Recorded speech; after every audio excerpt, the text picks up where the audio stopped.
I'm Danielle Moné Truitt, and I am a recovering people pleaser. Raise a glass to the past, present, and future you with actress Danielle Moné Truitt as she dives into the beautiful complexities of life's journey through real, transparent conversation. All the women I've been made me into.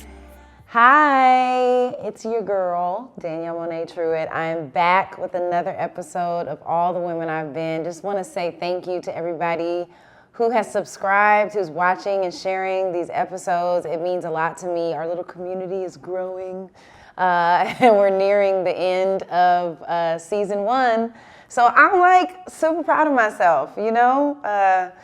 This season has been great. If you haven't seen the other episodes, please feel free to go back and watch some of them. We talk about everything from, you know, friendship breakups to living a soft girl life to male and female platonic relationships to parenting, divorce, marriage, everything. I mean, it's a time. So feel free to, you know, go back and check out those episodes. So today, if you've been keeping up with the episodes, you know that every once in a while I hit you guys with a solo episode.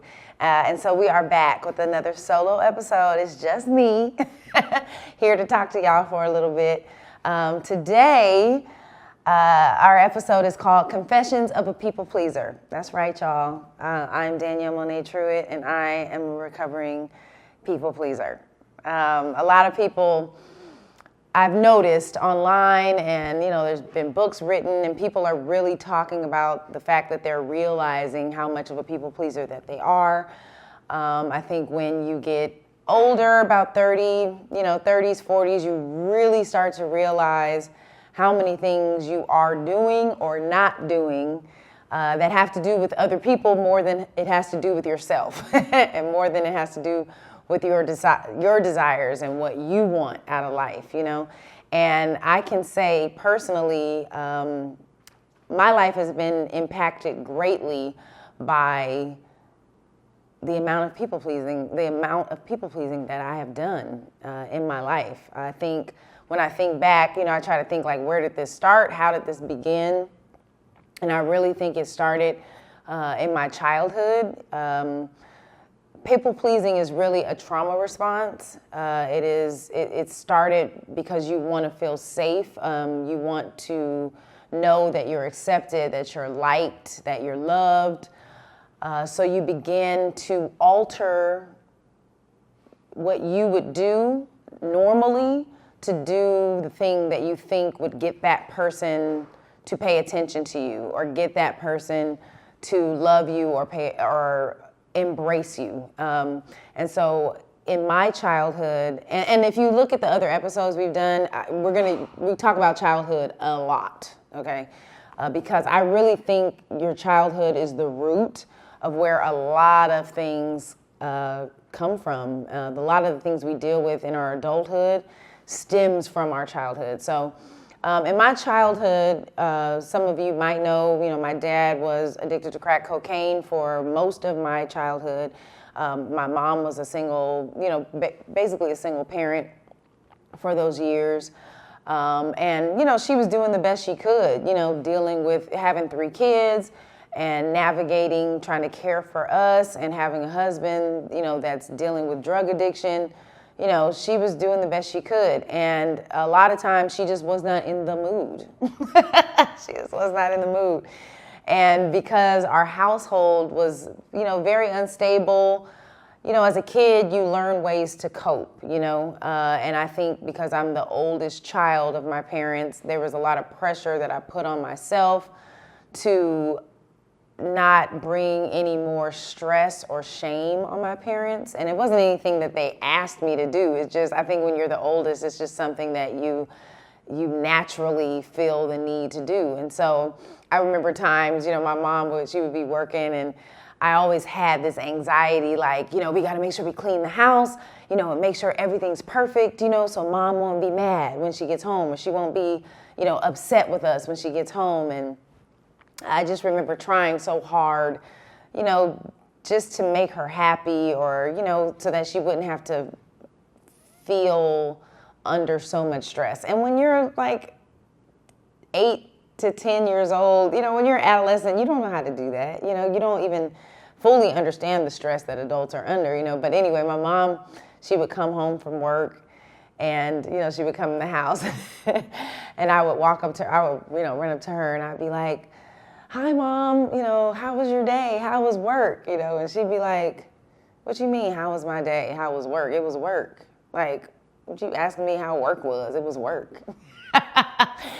And, you know, I didn't know what to do with that. You know, I was just trying what I knew to do at 10 years old to connect with my mom, you know, and it wasn't working. So I feel at that time, I think I put my energies into, you know, just making sure I was the perfect child, you know, getting straight A's, being excellent, you know, in my studies and being excellent, you know, in my creative ventures. And I felt like it brought my mom joy to see me excel, you know.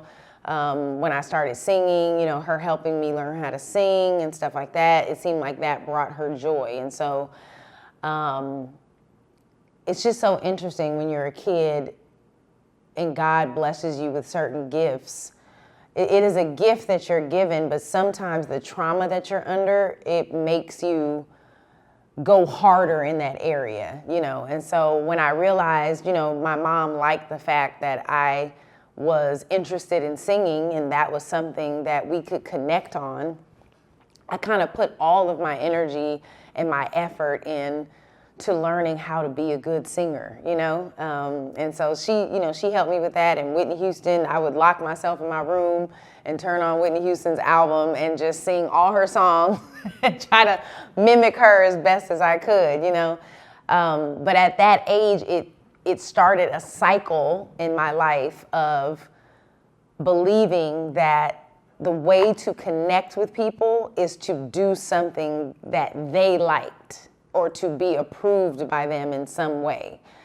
I mean, even when I started dating, like, you know, we all have our insecurities and things like that, and there would literally be times that I'd be like, well, I mean, I'm not that pretty, but like, wait until he hears me sing, or wait until, you know, he sees me act, or in this play or whatever, like, you know, he's gonna like me more because of what I can do, like, you know, how talented I am, you know.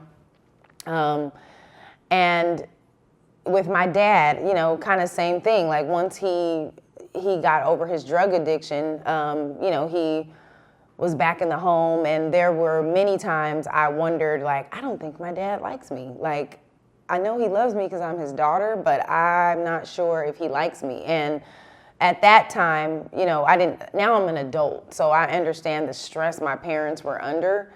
And they just were not in a place where they could give the things that I needed emotionally to feel like no matter what I do, whether I excel or I don't, I am accepted, you know. I remember I wanted to be a cheerleader, or, you know, I was auditioning to be a cheerleader, and my dad, he did not want me to be a cheerleader. I guess men back in the day, cheerleaders were hoes, I guess. And that was the mindset that he had about cheerleaders. And he was like, you know, I want my daughter being a hoe, cheerleaders is hoes. And I'm like, I just want to dance and learn choreography, like that's it, you know.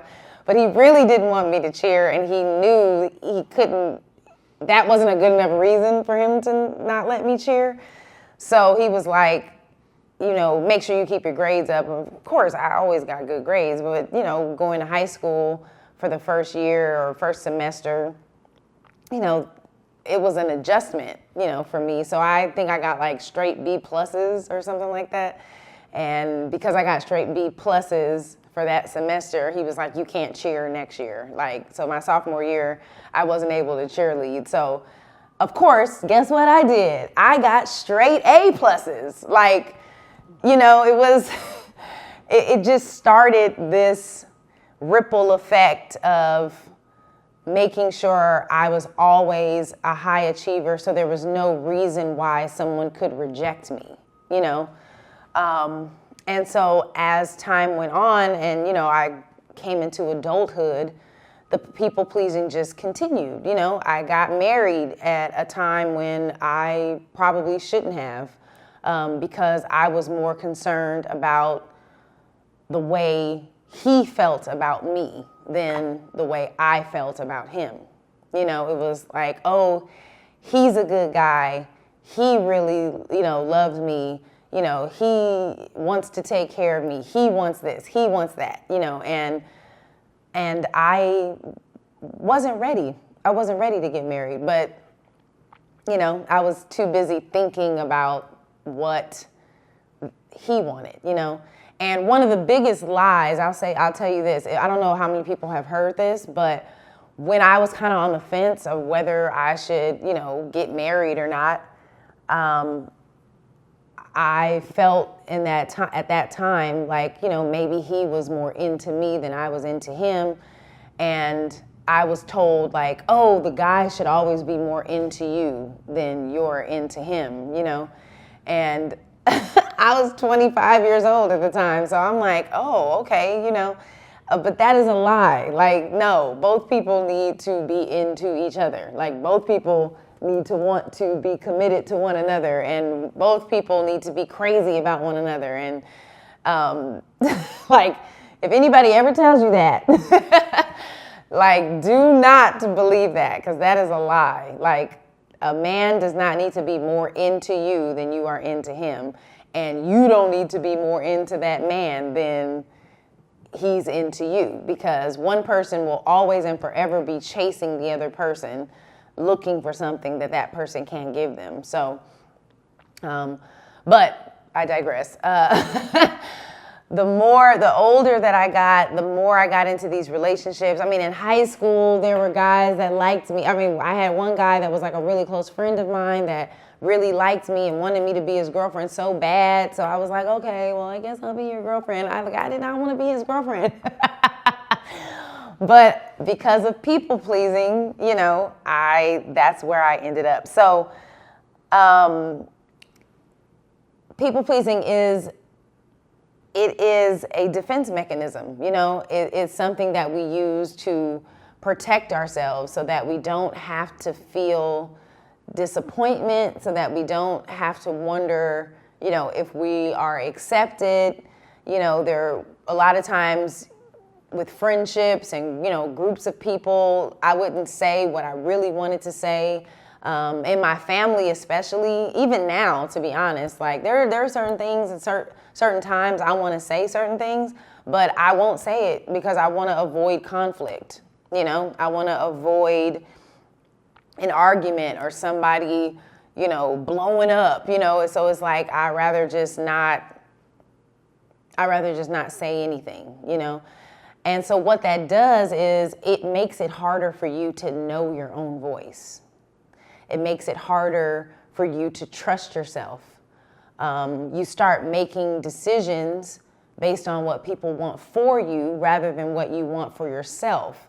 And you end up being the only one that's miserable, because after you give the person what they want, they're happy, they're good, you know, they're going on about their life, and they think that you agree. They think that you guys are on one accord and you guys are on, you know, on the same wavelength. And little do they know, deep in your heart, you actually don't want the same thing that they want. You actually feel a completely different way. You're actually in turmoil about it.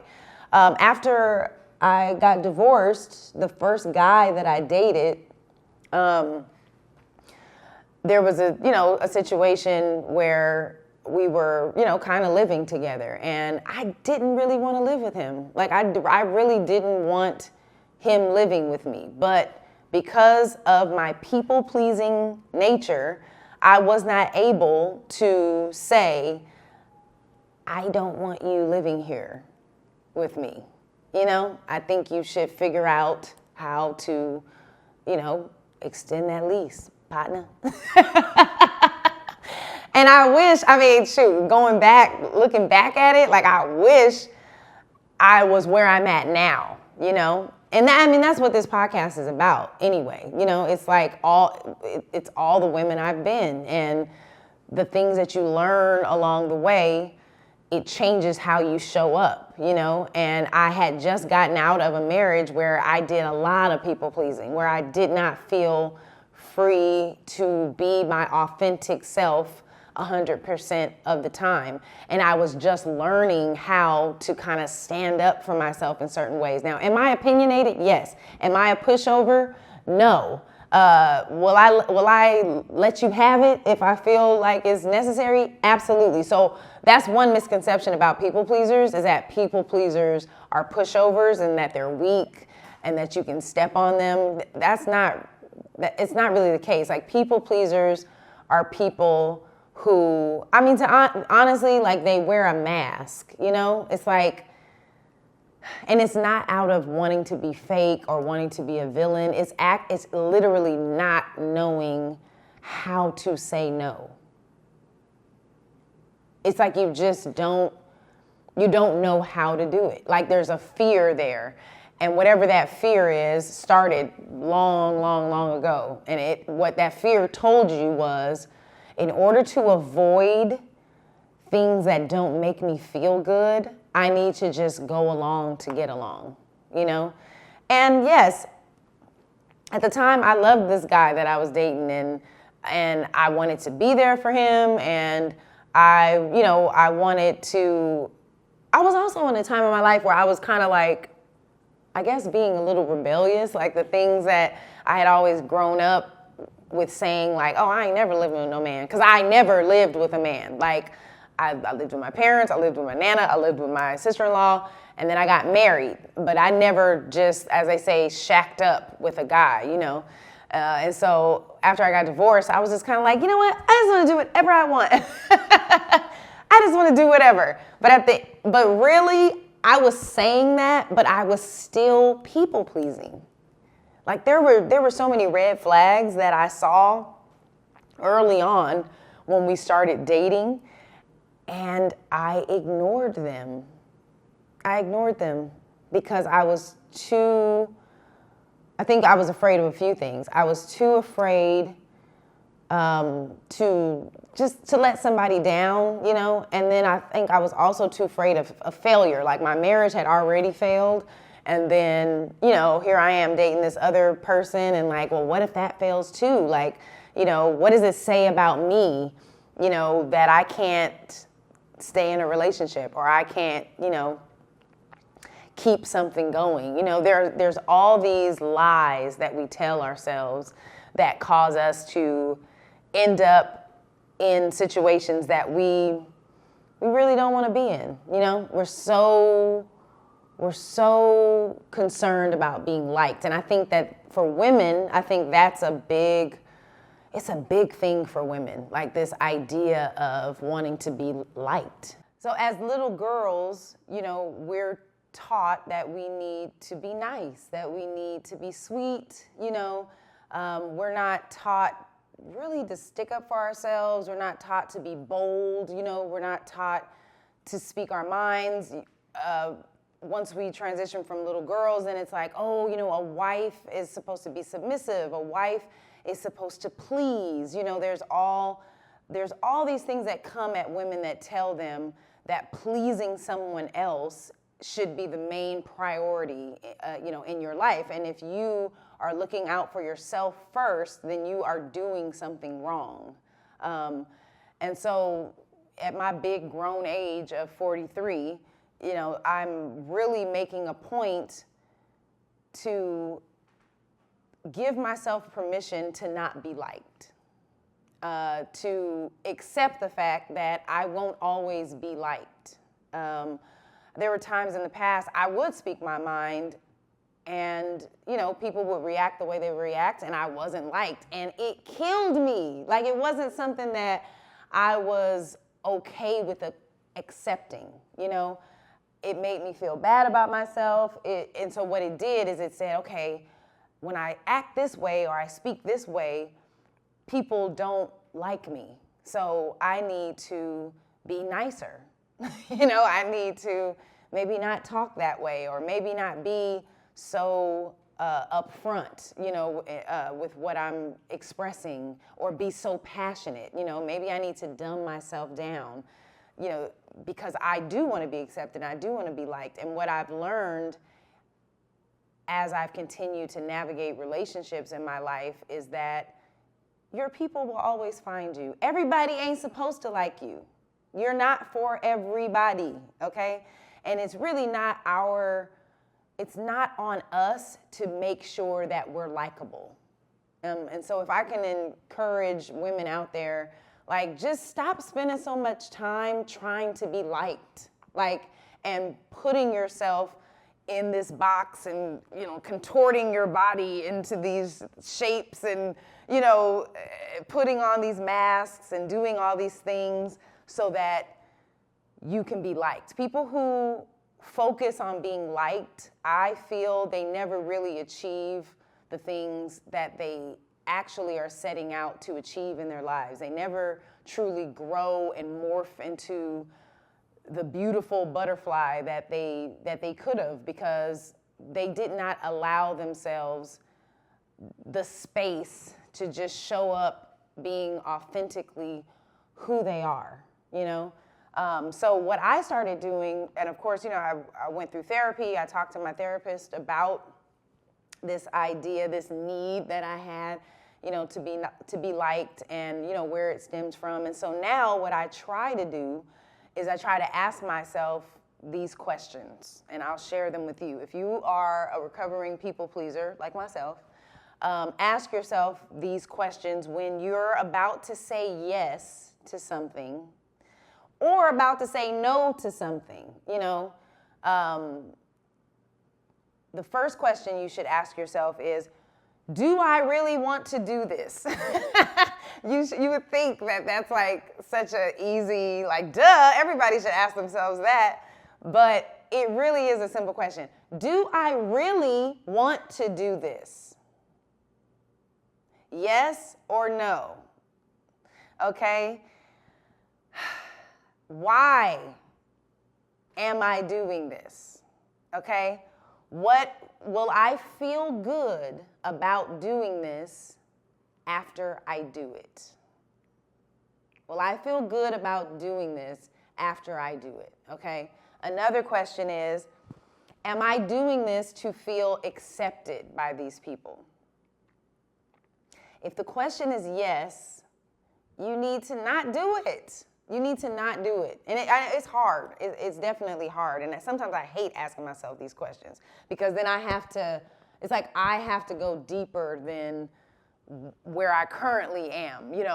When I'm in my people-pleasing mode, I'm used to it. I've been doing it my whole life, But when I have to ask myself these questions, it causes me to actually have to see myself, to face myself and say, Danielle, okay, once you do what you're about to do for this person so that you can feel accepted, what if they still don't accept you? Or what if you still don't get the desired whatever this desired outcome is that you want from agreeing to this or going along with this or just smiling and nodding? What is the desired outcome? What if you still don't get the desired outcome? Will you be okay with not getting the desired outcome? 9 times out of 10, no, I'm not. I'm going to be resentful. I'm going to be pissed off about it. I'm going to have an attitude. I'm going to get offended. And it's because I didn't genuinely want to do it in the first place, And so I have learned that even though it definitely brings fear to the surface, because, once I've had to say no to certain people in the last few months. I've had to say no, and their reaction to me saying no was whoa, but what I realized is I'm glad I said no, because what it did is it helped me understand the type of relationship that I actually have with that person. Because that's another thing that you don't realize. When you're a people pleaser, you don't really know what kind of relationship you have with the person. Because if you stopped people pleasing, you would actually see how much people really fuck with you and how much they don't fuck with you. Sometimes people just want to be around you and they want to be in your circle or be, connected to you because they know you're a people pleaser. Because they know you're going to do what they want. There's no give and take in the relationship. But once you start showing up confident, once you start showing up as who you actually are and saying no more often, or choosing yourself first instead of putting everybody ahead of you, then you get to see who actually loves you, who actually is there for you, who actually rides for you. You spend so much time trying to be there for other people, going over and beyond for people. I mean, I'm another thing I've had to learn, birthdays. I love birthdays. I'm a birthday person, okay? And for my friends and stuff, like I'm always like, well, what are you doing for your birthday? How can we celebrate? How can we do this, that. When my birthday comes around, I started to notice like I was always the one planning these things for my birthday. I'm planning these big things for my birthday for everybody to participate in, and nobody's doing shit for me for my birthday, like that I would do for them. So a few years ago, I stopped. Number one, I stopped planning these extravagant things for my own birthday because I realized me doing that was really me, I'm still people pleasing by doing it because I'm too afraid that no one will do anything for me. So I do it for myself, which at the same time, I'm really doing it for them. I'm not really doing it for me, So I had to take a step back and be like, you know what? What do you really want to do for your birthday? This, and this for yourself? Great. This last year, I was like, I'm not planning anything for my birthday. If anybody wants to hang out with me, cool. If they don't, cool, And you give people the opportunity to show up for you. Sometimes people want to show up for you. They do love you. They do fuck with you. But you're so controlling because you're so afraid, and you're using people pleasing as a defense mechanism. You're really protecting yourself by pleasing everybody because I can control what people think of me if I'm doing what they want. It's like, oh, I'm always going to do the right thing so people can always look at me in a certain way. And so now I'm really controlling the relationships I have. So when you stop people pleasing, you give people an opportunity to actually show up for you, to actually have a real relationship with you instead of one that's manipulated by, you always doing what you think they want, So yeah, I encourage everyone who struggles with people pleasing. Number one, be nice to yourself, be kind to yourself, and be patient with yourself because you've probably been doing this for years and years and years. So it's a habit. It's not a personality trait. It's a habit. It's something that you started to do to navigate life and get through life. And the last thing I'll say before I wrap up the podcast for today is I watched that movie with Tom Hanks in it, and now I'm forgetting the name of it. Oh my God, what's the movie where he was Forrest Gump. Forrest Gump. I love Forrest Gump, okay? It's one of my favorite movies.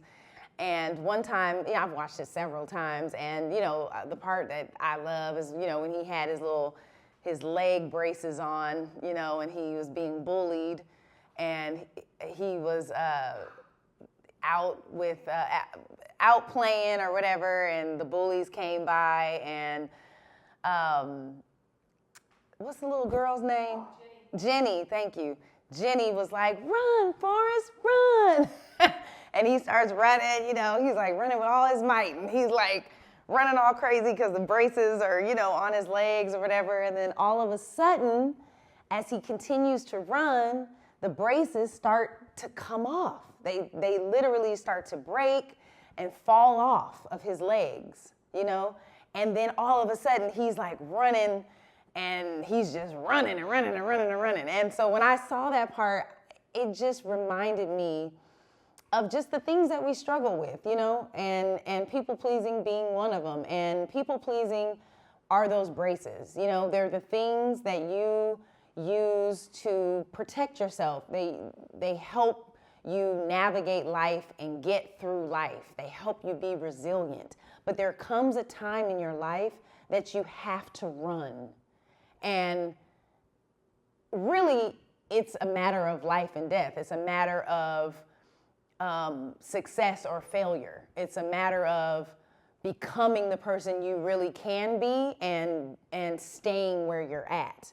At a certain point, you have to break out of the braces. You have to let that go so that you can run and excel and become who it is that you really are supposed to become in this one life that you get, And so on that part of the movie, it just always touches me, when those braces are falling off. And that is what I have been desiring in my life. Anything that I use to protect myself, to navigate life at a young age, I want those braces off of me at this point. They serve the purpose that they were supposed to serve for the time it was supposed to serve that purpose. And now I have moved on to another level in my life. And in this time in my life, I am committed to showing up 100% the woman that I am, And anybody that doesn't like it, anybody that can't deal with my truth, anybody that can't deal with me showing up as Danielle, maybe our season is over, Maybe they're not my tribe, and maybe I'm not for them. But that's okay. And the last thing I'll say is get an accountability partner when it comes for your people pleasing. We talk about accountability partners all the time, but find one person in your life who has mastered people pleasing, or maybe never had an issue with it, and ask them to be your accountability partner. And when they see that you're people pleasing, ask them to check you on it.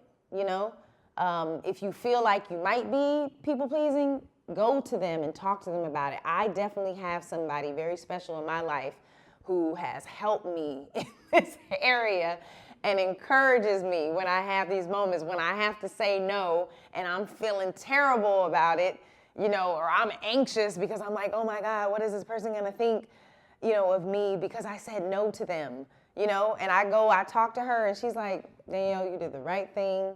I'm proud of you, and if I need to be checked on certain things, she's there to remind me that it is not my responsibility to think for people. It's not my responsibility to manage other people's emotions. It's not my responsibility to do things for people that they could do for their damn selves.